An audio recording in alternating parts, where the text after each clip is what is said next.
Assalamualaikum warahmatullahi wabarakatuh. Halo semuanya, salam bela negara. Perkenalkan, nama saya Prayoga Tias, NPM 20510404212. Saya dari Fakultas Ekonomi dan Bisnis Islam, Prodi Manajemen Bisnis Syariah, Universitas Negeri Islam Raden Intan. Di kesempatan kali ini, saya akan memaparkan sedikit materi mengenai apa sih HAM itu. Yang akan saya paparkan di video singkat ini guna untuk memenuhi tugas UAS mata kuliah PPKN oleh dosen pengampu Bapak Ahmad Muluk Alfian, SPDMH. Apa sih HAM itu?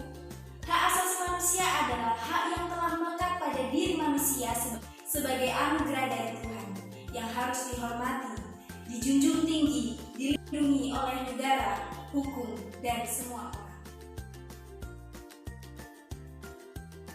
Pengertian HAM menurut para ahli, menurut Undang-Undang Nomor 39 Tahun 1999, HAM ialah seperangkat hak yang melekat pada hakikat setiap keberadaan manusia yang merupakan makhluk Tuhan yang Maha Esa. Hak merupakan anugerahnya yang haruslah untuk dihormati, dijunjung tinggi, serta dilindungi oleh negara, hukum, pemerintah, dan setiap orang untuk kehormatan serta perlindungan harkat martabat manusia. Pengertian HAM menurut John Locke, HAM merupakan suatu hak yang diberikan oleh Tuhan yang bersifat kodrati, artinya hak yang dimiliki oleh setiap manusia menurut kodratnya dan tidak dapat dipisahkan hakikatnya sehingga sifatnya adalah suci. Pengertian HAM menurut David Betham dan Kevin Boyle, hak asasi manusia dan kebebasan fundamental adalah hak-hak individual dan berasal dari berbagai kebutuhan serta kapasitas-kapasitas manusia. HAM bersifat kodrati, yang artinya hak yang telah melekat menjadi kodrat manusia. Selain itu, HAM juga bersifat universal, yang artinya HAM itu berlaku di seluruh dunia sesuai dengan kebudayaan masing-masing yang ada di negara-negara tersebut. HAM juga bersifat langgeng, artinya hak asasi manusia yang telah lahir sejak kandungan sampai meninggal. Di Indonesia sendiri, HAM itu diatur oleh Undang-Undang Dasar 1945 pasal 27-34. Di pasal-pasal tersebut menjamin seseorang akan hak-haknya untuk mendapatkan pekerjaan yang layak, untuk berkeluarga, untuk memeluk agamanya masing-masing, dan lain-lain. Lembaga-lembaga HAM. Berikut ini merupakan lembaga-lembaga HAM yang dibentuk oleh pemerintah.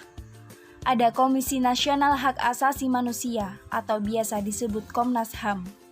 Ada Komisi Nasional Perlindungan Anak, dan ada pula Komisi Nasional Anti Kekerasan Terhadap Perempuan. Selain lembaga HAM yang dibentuk oleh pemerintah, ada pula lembaga swadaya masyarakat yang bertujuan melindungi HAM, yaitu Komisi untuk Orang Hilang dan Tindak Kekerasan atau Kontras, Lembaga Bantuan Hukum atau LBH, dan Lembaga Swadaya Masyarakat atau LSM.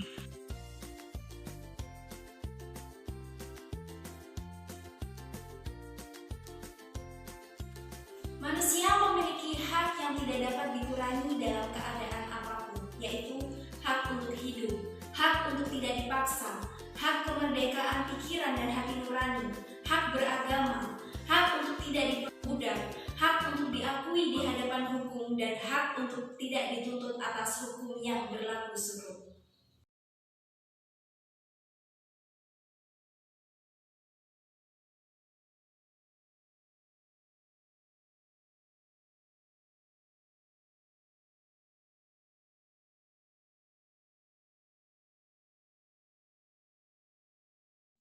Selain itu, tergolong hak-hak yang dapat dikurangi antara lain hak untuk berorganisasi dan hak untuk berekspresi.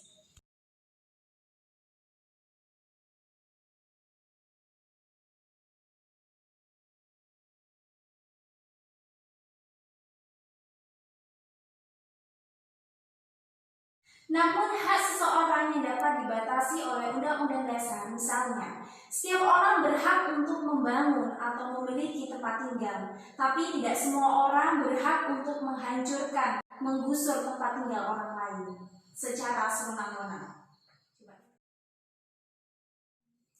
Untuk menjamin HAM, negara dan pemerintah wajib untuk melindungi, memenuhi, memajukan, serta menegakkan hak asasi manusia. Dengan adanya HAM, kita sebagai manusia tidak boleh bertingkah laku yang dapat merugikan orang lain, baik secara fisik maupun mental.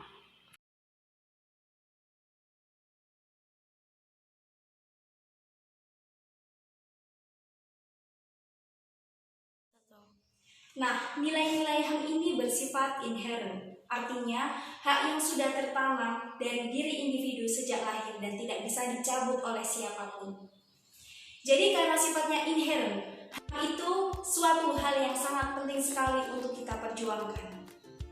Setiap orang wajib untuk tunduk dan patuh terhadap batasan yang telah ditentukan oleh undang-undang agar bisa menghormati hak dan kebebasan orang lain.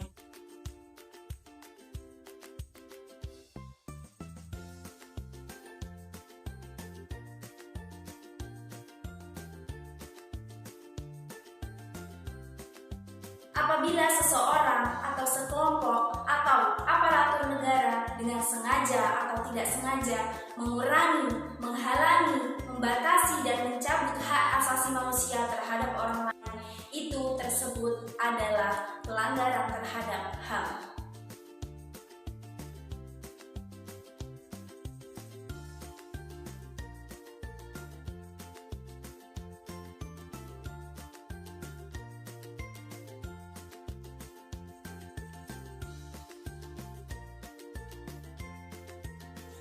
Pelanggaran terhadap HAM adalah akar permasalahan dari negara. Mari kita ciptakan dunia tanpa kekerasan, tanpa diskriminasi, saling menghormati dan menghargai sesama manusia.